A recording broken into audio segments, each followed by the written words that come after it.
ไอนี่แหละเนาะไอเนี่ยบ่โทษน้ำมันจะได้ไอนี่ก็ได้ทำได้ไอนี่ก็ป๊าดโธ่ไอลายได้ตั้งหายใจบ่ออกกันเนาะนักเฮงอยู่ดีรอบนี่นะตายแล้วพูดเลยนี่บ่ว่าเห็นว่ากันเนาะนี่อัดไปหายใจออกเลยว่าได้แบบที่มันต้องไปนอนพุ่นแหละนี่มันยองมาแม่นทำเกี่ยวหายใจหลอดลมนี่เราก็บ่มีเงินยานเพิ่นเอาแพงครับมีเงินลองเบิ้งเลยล่ะมันเฮาป้าอันนี้ยังเถื่อเป็นย่ำตอนเลิกมาปัจจิลำบากอีกมันก็สิบ่เคยมาก่อนมาแล้วพาสิบ่แพงปานใดล่ะวะเป็นกลางคืนแล้วมันยากได้เกี่ยวกับเป็นปอดจับเถื่อไปนอนเบิ้งใส่น้ำเกลือใส่ยาเบิ้งสิบ่เกินคันครัวเฮาก็เฮาไปบ่ได้เพื่อนนะคะเขาเพิ่นให้นอน3มื้อเลยจึงไปได้มีแต่เอื้อยตาย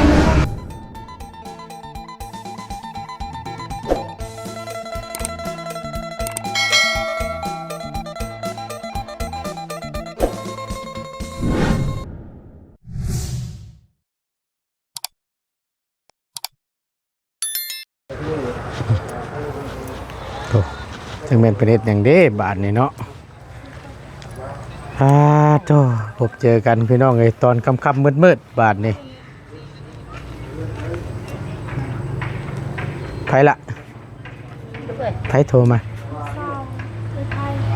ฮะลูกสาวเอ้ยไผคือบ่รับเพิ่นโลดคุยโดนแล้วเพิ่นว่างแล้วบ่เพิ่นโทรมาหาหยังน่ะโดสบายดีล่ะเป็นเท่าไรอ้ายฮะโอ้ยเนาะพี่น้องเอ้ยมาขึ้นเฮือนน้ำน่องน้ำนุ่งผัดบ่สบายซ้ำเราก็ได้ยังบ่ดีขึ้นบ่หรือว่าจังใดจุดเครือกับจุดค่อยให้ไปพวกอันนี้ก็ฮะเดี๋ยวนี้ก็บ่เจ็บปานใดมีหยังหาใจออกเด้ออ๋อค่อยดีแล้วค่อยไข้ในแล้วเนาะไข้อยู่ดอกจากคำว่านั่นน่ะ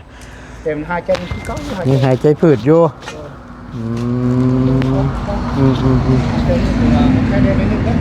บ่ตะกี้นั่นเจ็บบ่แต่ก่อนนั่นน่ะดิ้นนั่งแล้วเจ็บมดนั่งประมาณนี่มันเจ็บขึ้นมาตามหัวนี้สิเป็นไข่น้ำแดงเฮาเบิ่งนี่เจ็บขึ้นไอแล้วมันจ้องใส่กับเส้นประสาทเฮาเลยนะนี่เนาะบ่ดีง่ายมันเป็นอะไรเนาะฮะเพราะว่าบ่ดีง่ายดอกคันบ่ได้ไปปัวอีกถ้าเคยว่ามื้อนี้ไปเริ่มแรงเคยไปอยากเครื่องให้คุณเลยบ่ได้ไปบ่ที่แรกว่าใช่ว่าบุญคงพาไปมันห้องหมออีกเลยบ่ได้ไปเพิ่นอยู่โอ้ยเนาะพี่น้องพบเจอกันตอนค่ำๆมืดๆพี่น้องเนาะทั้งอีหล่าใช่เพิ่นไปแจกเครื่องโดยทั้งน้องไว้ก็ไปน้ำกันบ่โดยไปน้ำกันไปน้ำบ่อเตียงโดยไปแจกเครื่องอยู่บ้านไหนเกาะบ้านอาลางน้อยบ้านอาลางน้อยโดยขามเซไปพูดแล้วเนาะโดยพ่อเพิ่นก็ไปน้ำบ่ไป3-4 คนกันหมดละโดยโหได้ไปแจกเครื่องในหมู่บ้านนั่นแล้วก็เห็นว่ามีไม้เนาะเอาไปนั่นไอนี่แหละเนาะไอเนี่ยบ่โทษน้ำมันจะได้ไอนี่ก็ได้ทำได้ไอนี่ก็ป๊าดโธ่ไอลายได้ตั้งหายใจบ่ออกกันเนาะ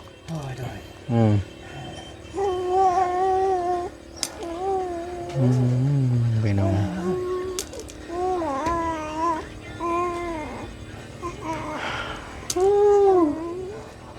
ก็จะคือนะคือนักนายกว่านี่นักเฮงอยู่ดีรอบนี่นะตายแล้วพูดเลยนี่บ่ว่าเห็นว่ากันเนาะนี่ อัดไปหายใจบ่ออกเลยว่าได้ แบบที่มันต้องไปนอนพุ่นแหละนี่ เงินอยู่ห้องหมอแบบ แม่นทำเกี่ยวหายใจหลอดลมนี่ คือเราก็บ่มีเงินยานเพิ่นเอาแพงครับมีเงิน ลองเบิ้งเลยล่ะโอ้มันโอ้มันเฮาป้าอันนี้ยังเถื่อมันเป็นย่ำตอนเลิกมาผัดสิลำบากอีกมันก็สิบ่ แต่เคยมาก่อนเคยมาแล้วก็พา สิบ่แพงปานใดแล้ววะมันเป็นกลางคืนแล้วมันยากได้เกี่ยวกับเป็นปอดจับเถื่อไปนอนเบิ่งใส่น้ำเกลือใส่ยาเบิ่งสิบ่เกิน คันครัวเฮาก็เฮาไปบ่ได้เพื่อนนะคะเขาเพิ่นให้นอน3มื้อเลยจึงไปได้ก็มีแต่เอื้อยตายนี่ล่ะไป นี่แต่ว่าเจ้านี่แหละไปเป็นพอได้ไปอยู่นำ ไปคือมาแล้วเขาพูดแล้วความดาวเขาท่าแล้วก็บ่รู้แล้วนะเพิ่นมันจะซื้อบนนี้แอบยาไปซื้อบนนี้บนนั่นเลยมันหลายบวนนี่มันยากอันนั่น มันสิยากอีกติ อันนี้ถ้าจะใช้พ้องนั่นแหละอันนี้คันมันรูปซาลาวกับใครเนี่ย บ่ได้ในบ่เจ้าเกิด ได้ถ้ามันป้าบ่เป็นมันบ่กล้าป้าก็ชื่อ เอ ต้องหูอยู่ พังน่ะพังออกอยู่ ด้วย แต่ว่าจะตอบกลับตอบขึ้นนี่บ่ฮู้ว่าบ่ฮู้คำที่ตอบแนวใดบ่ฮู้คำตอบว่าซั่นซะว่าสิตอบแบบใด เนาะ โอ้ยพอดีละอีหล่าเพิ่นหิวอะเนาะฮ่าพี่น้องก็สร้างเป็นแต่แกะบาน ว่าเราวานนี่ก็ได้เนี่ยนี่ตอนนี้ก็ถ้าได้เคยคงมาแหละอันนี้ไปกับบุบุว่าแหละไปซื้อยุกซื้อยามันมองได้สิมันกล้าท่ามดอกมันยากเดี๋ยวนั้น พอได้เต้นได้เล่นเพิ่นไปตะลนแล้วบ่ซะ ต้นแล้วตอนเที่ยง เอาคงบ่ลนดอกอีกจักหน่อยก็กลับซั่น ได้ พอดีทั้งบ่เตียงเพิ่นพาหาทั้งบ่าวบุญคงทั้งน้องชัยน้องไวไปแจกเครื่องหรือว่าไปช่วยแจกอยู่พุ่นล่ะบ้านอาลางน้อยบ่กินนี่ ได้นะ ขามเซไปได้พี่น้องไงก่อนมันสิเป็นน่ะเจ้าไปกินยังไง เพราะว่ายันมันพิษปลานี่ บ่เคย มั กิน นนั่น บ่เคยกินจักเทื่อบ่ กินอยู่บ้านก็กินแต่มันบ่ บ่แม่นปลานี่น้องแบบสิ โดยมันเป็นปลาน้องเก่าแนวนี้พี่ดาวบอกว่าบ่ให้กินเคยก็ว่าบ่ให้กินย่านมันมีน้ำเบื่อหลายมันว่ามันโลกตะเกตะเก่าเพิ่นบ่มีผู้มากินป่านนี้ต้นเลยเขาจับปีๆแล้วบ่มีผู้มากินย่านจะเป็นเบื่อสิว่าทีมงานเขาก็กินได้เห็น FC เขามากินเอาป้านี่มากินก็บ่เป็นหยังว่าสิเฮาก็ โดย เฮาก็อยากกินเด้ มันก็ลงมาเอา ปลา ประมาณ ปลาอยู่ในหนองนี้เนาะ โดยประมาณก็หลายเติบ โดย ประมาณ18ตัวนี่แหละ ปิ้งบ่ โดยปิงสุกๆกินจูเจียวกิน แต่อันน่ะกลางมันค่อยก็บ่ได้กินแต่ชิ้นมันนั่นหัวมันก็ทิ่ม เนาะ เรามานอนกลางคืนสิป้าหายใจฟื้นเดียวเลย หลังจากที่กินปลาลงไปหั่นเด้ โดย แล้วก็บ่ได้ลนปานใด โดย แล้วมีอาการเลยบัดนี้ โดย โอ้คือว่ามีชวนประจักษ์เนาะ โดย เพราะว่ามันสิว่าจังไดพี่น้องเลยสิบวกกับปัญญาเจ้าของแน่ โดยมันจะเกี่ยวกับตอนพญาติเฮาขึ้นแน่เราพอดีเฮาก็กินปลาหั่นก็มาสมทบกันก็ขึ้นนั้นอยากจะเป็นแบบพญาติเฮาก็ขึ้นแน่ก็กินปลาหั่นผสมมันเข้ากันหั่น โดย ยันมันเป็นไข่นั้นเฮาก็ไปนี่เมื่อยสไตล์ละ ย่างไปใกล้ๆนี่ก็เมื่อยเลย โดยนั่งก็เมื่อยนี่ เวทเลย มันหายใจบ่ติดบ่ต่อเนาะ โดย รถยากเลยนะพี่น้องคำกลางเว้นกลางเวียงยังว่าใครอยู่นี่พัดกลางค่ำกลางคืนแหละ อันนั้นก็ท่าคือข้องนั่นแหละถ้าเมียไปเมียก็จะพูดยังคือว่านั่นแหละ เราผัดบ่ฮู้คำสิเว้า โดย พังออกอยู่แต่ว่าบัดสิไปเว้าผัดอย่ามันเว้าบ่ถึกเนาะ โดยคันเมียไปมีแต่แม่นเฮ็ดแนวกินให้เท่านั้นแหละ คันซื้อยุกซื้อยามันแล้วแล้วนั่น ให้ไปยืนมองหันมองนี่เด้อติ โดย เห็นแล้วเด้อติ โดย ยากแล้วสันคำว่านั่นน่ะ โดย ถ้าทั้งพ่อน้องไสมาก่อนเท่านั้นแหละ โดย ไปให้เพิ่นไปเบิ่งอีกเทื่อนึงมื้อเช้านี่ไปเบิดเท่าใดซะ ก็บ่หมดหลายมี3เส้นนึงติ นี่300,000นึง ก็บ่กวดบ่นั่นมีแต่เขากดเลือดเท่านั้นสักยาเข็มหนึงแล้วก็เอายาก้อนให้กินแล้ว เพราะว่า กวดเลือดเบิ่งแล้วมันก็ชุดในกวดเลือดนั่นแหละ โดย ฮู้ว่าเป็นหันเป็นนี่ก็ได้คำพลกวดเลือดออกมาแล้ว มันจักล็อกว่าเฮาเป็นโรคหยัง โดย นะแต่อันนี้ก็เกี่ยวกับปอดนี่ โดยเพิ่นว่าเกี่ยวกับปอดเพิ่นว่านั่น ปอดอักเสบว่าจังเนาะ โดยหนึ่งมันปอดนะปอดตับนี่ก็คิดเบิ่งอันหนึงมันปอดหลอดลมหันก็คิดว่าปอดหลอดลมหันน่ะมันสิแบบว่ามันอักเสบหลายกว่าหมู่เขาคิดเบิ่งนี่มันหายใจบ่ออกนี่มันสิเข้าอันปอดอันหลอดลมหันกูเบิ่ง โดยมนุษย์นอนหายใจบ่ติดบ่ต่อเนาะ โดย มันร้อนมันหนาวบ่ลองเอาน้ำเช็ดตนเช็ดโตเบิ่งไง เสร็จแล้วเสร็จมันฮ้อนอันนี้หายใจบ่ออกนี่ฮ้อนดีตลอดเลยคือว่าเป็นไข้ตลอดคือว่าฮ้อนตลอดน้ำเหงื่อออกตลอดเลยนะ อันที่ว่าไปกวดน่ะเพิ่นได้วัดอยู่บ่ว่าความดันหรือว่าไข้เฮานู่นเนี่ยมันขึ้นมันมีอยู่บ่ จะเคยก็บ่ถามนะถามว่าเอ้าต้องส่งขึ้นติบ่เป็นแนวต้องส่งปกติมันว่าจังซั่นแนวอื่นเคยก็บ่ถามแล้วปัญหาปอดเจ้าหั่นแหละมันว่าจังซั่น ปอดมีปัญหา โดยแนวอื่นเคยก็บ่ได้ถามหลาย ไปกวดอยู่คลินิก โดย เบียดนี่บ่ โดย อยู่วังเชฟโปนนะ โดยถึงอันนั้นอยู่แคมทางบึงถึงนั่นแหละ มันมีหม่องเดียวหั่นแหละอยู่หั่นเนาะ โดย สร้างเป็นแท้พี่น้องมาอุตส่าห์ว่าสิได้มาม่วนมาชื่นมาอันนี้ผัดเพิ่งเป็นแล้วนี่เนาะไอ้ สิมามวนมาซื่นมาส่งเงิน2คำแน่ปัดมาเป็นเจ็บเป็นเดี๋ยวนี้โอ้ยเบิ่งน้องสาวตามืดตามัวแล้วมันก็คิดว่าเขาจะไปมวนไปซื่นไปคำไปคูนเป้อไปเจอแนวนี้ เนาะ เด้อ มาเด็กแรก ว่าเราได้มันเป็นไปตามมันเป็นไปได้เช่นใดเฮาก็อยากเป็นไปเนาะ แม่นมันอันนี้เฮาห้ามมันบ่ได้ดอก โดย เพราะว่าความเจ็บความเป็นนี่เฮาบ่จักซ้ำ โดย อันนี้มันบ่มีไผอยากเป็นดอกพี่น้อง แต่ไอ้ต้นของสาวอยากกินอยากลิ้นน้ำเขาก็เอาซินโอ้มาลายกินเบียร์กินเหล้าน้ำเขาก็เคยกินเนาะ โดย มาฮอดจังซี่เป้อบ่ได้กินน้ำเขาก็โอ้ปิตาสงสารเฮาแด้เฮาก็สงสารดวงเฮาแด้อยากกินอิ่มนงอุ่นอยากกินคำกินคูนอยากไอ้กินผ้าห่มเดียวหั่นแหละกินสนับสนุนกันหั่นแหละเป้อบ่ได้กินจักคำซ้ำ หมดผู้ทั้งน้องก็เห็นนายเป็นอันนี้ก็บ่ติแด้เนาะบ่ว่าไผอยู่กับบ่ม่วน โดย กินกันบ่แซ่บคือว่านั่นแหละ นั่นแหละ พูดทั้งง่ายนี่ก็บ่ม่วนอีก โดย มาแล้วมันมาว่าสิม่วนชื่น โดย เนาะน้ำครอบน้ำครัวน้องนง โดย มาผัดทางกายบ่พร้อมบัดนี้ โดย เป็นแบบอันนั้นช่ำพี่น้องก็ท่านหันช่ำเราก็ได้ โดย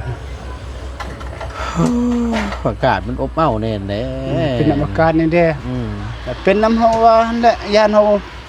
สุขภาพเฮาแบบว่ามันเจ็นั่นแหละ ทางกายเนาะ เลยพญานเฮาก็กำลังลุกขึ้นแล้วเฮากินเอาพิษใส่มาตื้มหั่นมันสิทบกันอยู่หั่นแล้วเบิ่งน่ะ มันลดหลายสิ่งหลายอย่างว่าซั่นซะ โดย เพราะว่าหนึ่งมาแต่ก่อนน่ะเคยเป็นแต่มันบ่แห้งแม่นบ่ บ่ อาการแบบซี่ได้บ่ที่เจ้าเป็นตะกี้ก็ได้หรือว่า เขา แนวใด เป็นอันนี้ตะกี้มีแต่ไอเป็นธรรมดาหั่น อ๋อ บ่ฟื้นนั่นนี่ อันตัวไอนี่แม่นแหละสาเหตุที่สูบยานั่นนะแม่น ไอนั่นแหละไอก็ไอธรรมดานั่นแหละไอแบบบางเทื่อก็มือนึงก็ดี อืม นะเป็นสาเหตุอันนั้นโหคือก็บ่ฮู้แน่ ยามันสะสมมาเรื่อยๆเลย โดย ตามที่เฮาเบิ่งเกี่ยวกับปอดในคำสูบพืชสูบยานี่ โดย อันตัวนี้อันน่ะเรื่องของเรื่องนะเอาฉันมีแต่ว่าถ้าพังเบิ่งเด้อ โดย แต่ว่าพอน้องไส้เพิ่นมาฮอดแล้วให้เพิ่นพาไปเบิ่งอีกเทื่อนึง โดย คือเป็นพ่นโทษพ่นยาให้แล้วก็ใส่น้ำคงน้ำเกลือให้ก็มี โดย นี่แต่ว่าถ่าเบิ่ง โดย แต่ว่าให้ไปนอนอีกกะเสียเมียเผานี่กับบ่ได้อีก โดยเมียพี่ที่เอ็นเอากินให้กินเท่านั้นล่ะน้องอื่นมันสิบ่เป็นแล้วน้องอื่นเบิ่ง ถ้าว่าให้ทั้งน้องเคยไปเผาหรือว่าให้ทั้งน้องสาวไปเผากับบ่ได้อีกนอน โดย ขึ้นเทือนไม่อย่างน้อยต้องครบ3คืน โดยแม่น เนาะ โดย ครบ3คืนจังสิได้พี่น้อง โดย มันดดยากบาดนี้จักสิว่าจังไดเอาจังไดก็มีแต่นอนพักผ่อนใช่เอ้ยคำมันบุกมันแต่ก็ให้ทั้งบ่าวบุญพงเป็นป้าไปเด้อ โดย พอมันนั่นแหละเอาพักผ่อนได้ โดย มาขอไม้เฮาในพักผ่อนซะนอนกินเพิ่งกินยายังดีแล้วแต่ว่ามันบ่เจ็บในหน้าอึกเนาะ มันบ่เจ็บแค่ตัวนี้มันยังหายใจออก ม ใจออกซื่อแต่มันสิค่อยหายไปแล้วเบิ่งนะ ก็เดี๋ยวมันก็ค่อยเศร้าหั่นแหละ โดยเอาสุรีเด้อ โดยเศร้าไปไว้นอนโดดนอนพักผ่อนโดดผู้ดีทั้งลุงหนวดเพิ่นพี่น้องเนาะเอาเสามานี่เด้3ต้นเอามาฮอดเป็นที่เรียบร้อยเนาะและผู้ดีทั้งประตูนสิ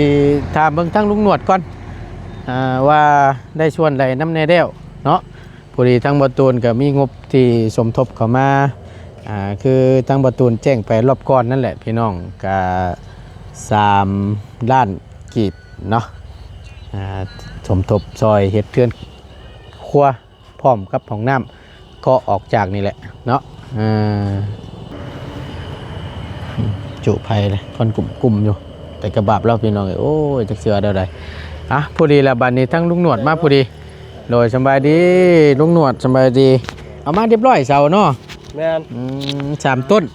3 ต้น เอาลุงหนวดนิดไม่นิดทั้งหน่อยนึงพอดีว่าทางเฮาอยากสิถามเนี่ยว่าได้ในส่วนไหนแล้วอันที่จะเฮ็ดเทือนครัวนี่มีงบเท่าไรแน่แล้วนำเจ้าทั้งตำรวจตัวตำรวจเองนะมีแต่ที่แจ้งไป15 ล้าน เอา15 ล้านละคือเงินจำนวน15 ล้านนี่ตำรวจเป็นชื่อแต่เป็นอะไรอย่างเดียว ค่าส่งค่าสร้างนี่ยังบ่มี บ่มีเพราะว่าตอนแรกนะเอื้อยเพิ่นนะว่า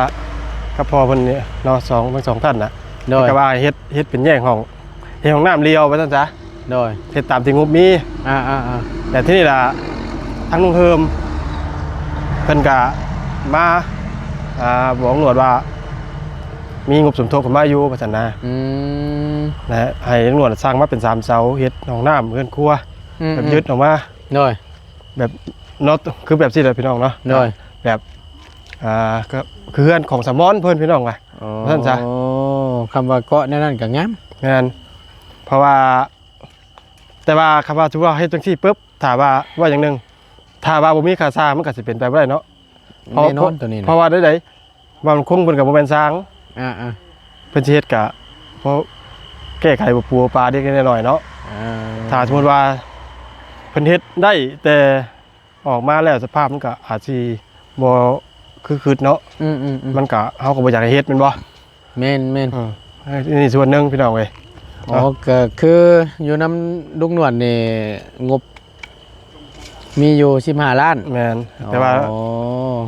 เป็นชื่อของอย่างเดียวจนกว่าสิเบิด15 ล้านอุปกรณ์ทุกสิ่งทุกอย่างแม่นนู่นนี่นั่นแม่นอยู่ในหันอยู่นี่แต่ว่าค่าสร้างนี่ยังบ่มีโอ้ตอนนี้นี่เอาเสามาก่อนแล้ว3 ต้นเนาะเป็นแฮทราย เดี๋ยวค่อยทยอย ปูน ประมาณเรื่อย อืม ๆเพราะว่าคือยังมื้อนี้ก็ตอนแรกสิเอาท่อมานำ อืม มันก็ขึ้นบ่ได้รถเนาะ โดยท่อไปได้นะท่อของ ท่อ น้ำนี่ อันนี้ได้ท่ออัน60เซนบ่50เซนนี่ อ๋อท่อนอันนี้บ่ แม่น เอามาเพิ่มอีกบ่เดือนนั้นเลย โดยลุงหนวดสั่งมาเพิ่มอีก โอ้ให้มันเป็น6พอดี 3แม่น โอ้เพราะว่ามันเป็น3ท่อแต่ทีนี้น้ำคือแบบน้ำออกบ่อ อืม มันสิระบายบ่นั่นเด้ เดี๋ยวเอาง่ายๆมันสิเต็มไว้ว่าซั่นซะ แม่น ก็ได้ชื่อมาเพิ่มให้น้องเพิ่นอีก แม่น เอาเป็น6บาท เป็น นี่ 6 เนาะ ท่อ โตคัดแยกได้นะนี่เนาะ แม่น เฮ็ดสูตรคัดแยกเลย เลย แยกน้ำแยกตอน แม่น เพราะว่า แต่ว่าลุงหนวดจากชื่อทานมาใส่อีกทีหนึงพุ่นเอาไว้ถ้าว่าเฮ็ดคือตามที่ลุงหนวด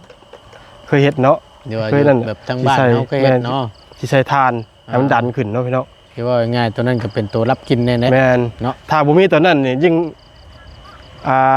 หน้าดินที่น้ำซึมนี่ อืม มันยิ่งหนุนพี่น้อง อืม แต่ยางบ่ได้แท้ก็อันได้จัก6-7 สอบเนาะ อืมแม่น เพื่อพี่น้องหา เอา กิน ก็ ทั้งลุงเฮิมเด้อันเราแจ้งอยู่บ่ว่างบเท่าไรนำดอก เราบ่ได้แจ้งไว้ว่างบเท่าไหร่แต่เราบอกแต่ว่าเรามีงบ อ๋อ เราบอกว่าเรามีงบสถานที่นี้ข่อยก็เราบ่ได้แจ้งหรอกแต่ว่าเพียงแต่ว่าเราว่าเอ้าไอ้จากที่ว่าสั่งเสา4ต้นนี้ลดลงมาเหลือเป็น3ว่าซั่นซะ อืม เฮ็ดแบบเพื่อยุดที่นั่นเนาะ ถ้าว่าเฮ็ดคือเฮือนชาวมอนนี่ก็โอเคลุงไงเพราะว่าหนึ่งมานี่เฮาเกาะจากตัวนั้นออกมาแล้วก็ แม่น อาศัยให้มันยึดเฮือนใหญ่ แม่น ให้มันแน่นให้มันหนาแน่ โดย นะ เพราะว่าคำสิว่าอย่างหนึงเฮือนเพิ่นก็มันก็บ่ค่อยแข็งแรงเนาะ ย่าน แม่ ก็ยึดลายเสาแล้วก็ดี แม่ ยึดลายเสาแล้วก็ดีเพราะว่าให้มันแน่นมันหนากว่าเก่า แล้วทีนี้แหละข่อยว่าข่อยได้กว้างๆมันน่ะข่อยว่า3 เมตร 50หรือว่ามันกำลังดีข่อยว่าเนาะหรือว่า3 เมตร อันว่าตัวส่วนที่ยืดออกมานี่บ่ ยื่นจากตัวเฮือนนี่ ก็จากเคลื่อนใหญ่ลงมานะ แม่น อ๋อ ถ้าว่า2 เมตรข่อยว่ามันสิแคบโพด มันสีสันกดติ แม่นสมมุติว่ามันสิมาแคบแบบใด1ห้องน้ำเฮือนครัวอยู่ติดกัน มันสิความระบายมันสิอัพชื้น ถ้าว่าเฮ็ดคือเฮือนแซลมอนนี่โอ้เฮือนแซลมอนนี่แบ่งครึ่งโลได้น่ะห้องครัวห้องหนึงห้องน้ำห้องหนึงใหญ่กว้างสะดวกสบายเลย ยื่นออกมาจังเม็ด ตัวนี้นี่ข่อยก็บ่ได้ไปวัดเบิ่งนำเพิ่นแต่ต้องถามเบิ่งทางลุงเฮิม เนาะ แม่นเพราะว่า แม่น ห้องหนึงนี่จังสิได้ลงขันตรงกลางเลยแหละ ขันตรงกลางมาเลย และอีกห้องนั่นน่ะเป็นห้องน้ำและอีกห้องนี่น่ะเป็นห้องครัวสิเลยได้ ลุงหนวดคิดว่าสินี่ออกมาจากเฮือนตัวเฮือนใหญ่ประมาณนี้วะกว้างดิแคบ กะวัดเบิ้งเนาะให้มันไล่ชมส่วนมันนั่นแหละเพราะว่า ถ้าว่าจากหันมานี่แต่ว่าสีนิ้วไอ้ตกอยู่ประมาณ4 เมตรปลาย ถ้าว่า ผู้ดีก็ไม่ผู้ดีแหละ แม่น เนาะมันก็ตัดนิดๆหน่อยๆก็โอเคอยู่ลุง สีนิ้วนี่5 เซนนะเพราะว่าใส่สีนิ้วพังอีก มีแต่ว่าเฮาก็มีงบอยู่3 ล้านนุ่งเอ้ยที่มานี่แหละสิสมทบน้ำนี่แหละ ก็เลยทั้งบ่ตูนก็ได้ถามทั้งลุงหนวดเบิ่งว่ามีรับในส่วนใดในแล้วมีงบสำใดในแล้วหั่นนะพี่น้องเอ้ยก็ช่วยกันเนาะคนละนิดคนละหน่อย แต่ว่าค่าสร้างที่แน่ๆลักๆเลยนี่ยังบ่มีแม่นบ่ ยังบ่มีเนาะ แม่น แต่ว่าสร้างนี่ทางบ่ตูนสิถามเบิ่งดุงหนวดโมเมนต์ดุงเฮิมถามเบิ่งก่อนสร้างที่เพิ่นเฮ็ดเทือนชาวมอนน่ะว่าเพิ่นสิเอาน้ำเท่าไรถ้าสมมุติว่าเกาะเฮือนครัวออกมาขนาดความกว้างสำนั้นสำนี้เดี๋ยวทางบ่ตูนสิถามเบิ่งก่อนแต่จังสิได้คำตอบว่าสร้างเพิ่นนี่สิคิดราคาเท่าไรเนาะ แม่น แต่ว่าทั้งลุงนี่มีอยู่บ่มีอยู่บ่แบบสร้างก็ สร้างบ่ แม่นคิดว่าสิเอาไผ ถ้าว่าบ่มีอีกอะลุงหนวดก็สิติดต่อให้ลุงเฮิมติดต่อที่ว่าคนที่เฮ็ดเฮือนสามอนเพิ่นนั่นแหละ เพราะว่าตอนนี้ผัดเพิ่นเฮ็ด ฮะ อยู่อันนั้นคำว่าสร้างอันที่ว่าเฮ็ดเทือนชาวมอนน่ะเฮ็ดอยู่อันบ้านวังคูนเฮือนเอื้อชัน ซั่นก็มีสร้างอันนั้นสร้างที่เฮ็ดทาสีเฮือนน้องแพน อ๋อ ที่เฮ็ด ๆ อันนั้นน่ะเพิ่นก็คือสิว่างอยู่ ๆเดี๋ยวปรึกษากันอีกเทื่อนึงเนาะ แม่น เดี๋ยวปรึกษากั เพิ่น อีก เพราะ ทื่อนึง เพิ่นก็งานเพิ่นละเอียดอยู่เด้ประตูนี่ก็ เห็นสีมือเพิ่นนี่เนาะ โดย สีไม้ลายมือเพิ่นก็ตั้งแต่เพิ่นท่าทรงท่าสีเฮ็ดของน้าของในก็มาเฮ็ดก็เฮ็ดจังอันในเฮือนของน้องวิเนาะ อืม นั่นแหละพี่น้องเอ้ย ม ก็ว่าทานบ่ได้เดี๋ยวก็สิทั้งปรึกษาอีกเทื่อนึง โอเคเดี๋ยวล้มกันอีกเทื่อนึงเนาะ เนาะ เดี๋ยวมาพ่อหน้าพ่อตากันก่อนพี่น้ โด อง ย มีแต่ว่าแจ้งให้ครับผู้นำนั่นแหละเฮาก็มีอยู่3ล้านที่สมทบช่วยกันนี่แหละก็เป็นของเอื้อยใหญ่เจดีเพิ่นคือเก่าเนาะอยู่ฝรั่งเศสพี่น้องเอ้ยโอเคขอบใจหลายๆลุงเอ้ยเนาะขอบใจเนาะเดี๋ยวเบิ่งไปนํกันพี่น้องเอ้ย โอเค โดยมาอันตึมเข้ามานี่ ตึมน้อยเฮานี่ไปพี่น้องเอ้ยทั้งบ่ตุนก็ฮู้แล้วล่ะป่านนี้เนาะแต่ว่าทั้งน้ำของลุงเฮิมนี่บ่ฮู้ว่าสิเท่าไหร่เนาะเพิ่นมีงบสมทบมาว่าซั่นแต่บ่ฮู้ว่าเท่าไหร่แต่ว่าทั้งลุงหนวดนี่เฮาฮู้แล้วในราคา15ล้านแต่ว่าขอรับเป็นอุปกรณ์ทุกอย่างแต่ว่าค่าสร้างนี่บ่มีว่าซั่นเนาะเอาเดี๋ยวค่อยว่ากันอีกเทื่อนึงไปก่อนพี่น้องอยู่ดีมีแฮงเบิดชุกูชุคนมืดแล้วบัดนี้สำบายดีเด้อพี่น้องเด้อ